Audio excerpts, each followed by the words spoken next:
Welcome back to the channel and welcome back to another quick pick prediction video.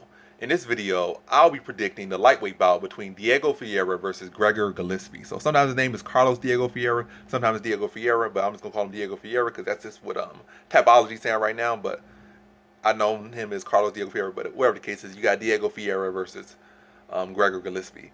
And let's talk about Gregor Gillespie first in this quick pick. So Gregor Gillespie has not fought since I think 2019 and was a knockout loss to Kevin Lee. Brutal knockout loss.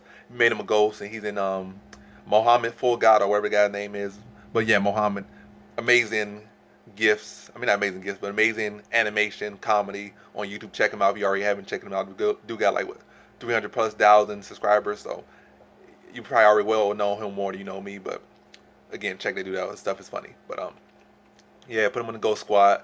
But as far as this fight against Greg Gillespie versus Diego Ferreira and also that knockout loss to Kevin Lee, I don't feel like a knockout loss to Kevin Lee is going to affect him mentally as much as if he would have lost.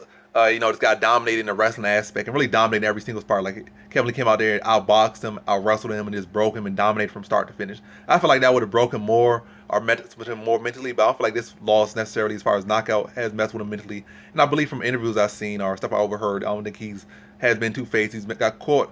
He tried to rebound, get back in good shape, and work some different things and get back. But it's not a case of where where his bread and butter is his wrestling, which he has so much pride in. It wasn't like he was dominating in that aspect or was like he was broken as a fighter. He was caught by a good shot. I mean, good kick.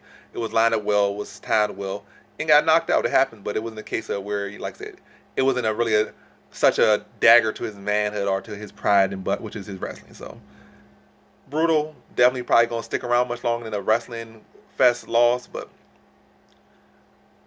for him, it does not necessarily like he had to go back and then change his whole who he is. But going against Diego Ferreira, is an interesting threat for him. Some of the best BJJ in the sport right now, especially in the division. Active on his back, active on top, ever improving striking, ever improving durability. And against Gregor Gillespie, he definitely will make him. He'll make him fight every single every single aspect of the game, and will threaten him with submissions no matter where the fight goes. When he goes for submissions, guillotines on off the back, armbar, submission, sweep. So he's gonna be making Gregor Gillespie work the whole time. But for me, or at least from what I've seen, Gregor Gillespie's not gonna have an issue with that. He's not a wrestler that only has like 4 or 5 takedowns in them and doesn't have cardio or just has zero submission defense. Gregor Gillespie has a pretty solid grappling game as well. Not nowhere near the level of Diego Ferreira, but decent enough to address it. Not fully address it like say Beneil Dariush could, and this ground decision. It wasn't an easy decision for for Beneil Dariush either. But all I'm saying is that Gillespie's grappling isn't to the level of Ferreira's or Beneil Dariush, but he can at least be able to be aware of submissions and be able to avoid them. And if he needs to give up a position, avoid a submission, he can do that, and then put the fight back on the ground because his cardio is that amazing. His wrestling is top notch. Like I especially think his cardio will be a big factor, and I think his cardio and pace will slow down Ferreira. Like it will break down Ferreira. I don't think he'll stop Ferreira, but I think he'll break him down with his pace and his pressure.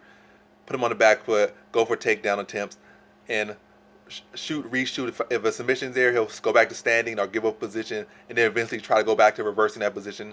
Like I said, he has the pace, he has the pressure, he has the cardio, he has the wrestling background, he has that base. So I feel like he could keep putting Ferreira in that fight. I see it as a very tough, close fight. Well, at least tough, like highly contested fight as far as throughout this fight they'll be competing against each other and battling each other for positions or submission attempts. But I feel like Gregor Gillespie can maintain that pace through 3 rounds, whereas I feel like that pace eventually gonna start to wear down on Ferreira, and then Gregor Gillespie gonna be able to maintain that top control longer, start to land ground and pound from that position, and be able to grind out and end the fight on top and win a unanimous decision. Close fight, but a unanimous decision for Gregor Gillespie, where he clearly is able to outlast and outwork Diego Ferreira over 3 rounds. So in this one, I have Gregor Gillespie by decision.